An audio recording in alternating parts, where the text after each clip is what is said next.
Hi అండి. Good morning అందరికీ. ఇదొచ్చేసి ఈరోజు మార్నింగ్ రొటీన్ అనమాట. ఇంకా పిల్లలనైతే స్కూలుకి పంపించేసిన తర్వాత ఇంట్లో పనులన్నీ చేసేసుకొని, ఆ తర్వాత నేను ఫ్రెష్ అయిన తర్వాత పూజ అయితే చేసేసుకుంటున్నాను. అలానే ఈరోజు ఇంటి ముందుకు పువ్వులు అమ్మడానికైతే వచ్చారనమాట. అవి కూడా నాటు రోజాలు తీసుకొచ్చారు. చాలా అంటే చాలా బాగున్నాయండి. అవన్నీ తీసేసుకొని ఇంకా ఇంట్లో పూజకి సంబంధించిన పూజా సామాన్లు అన్నీ కూడా క్లీన్ చేసేసుకొని పూజ అయితే ఇలాగ కంప్లీట్ చేసేసుకున్నాననమాట. ఇవన్నీ అయిపోయేసరికి 10:30 అలా అయిపోయింది.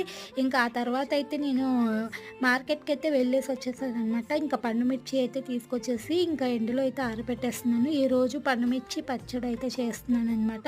ఇంకా దానికి కావాల్సిన ప్రిపరేషన్ అంతా కూడా చేసేసుకుంటున్నాననమాట. ముందుగా అయితే ఈ పండు మిర్చిని కొంచెం ఎండలో అయితే ఎండబెట్టేసాననమాట కడిగేసి. ఆ తర్వాత కావాల్సినవన్నీ కూడా ఒక దగ్గరకని పెట్టేస్తున్నాను. ఇలాగ వన్ బై వన్ అన్నీ రెడీ చేసుకొని పెట్టుకున్నామంటే ఏ పచ్చడైనా చాలా ఈజీగా అయిపోతుంది కదా! ఇంక ఇలాగైతే పచ్చడి కూడా రెడీ అయిపోయింది.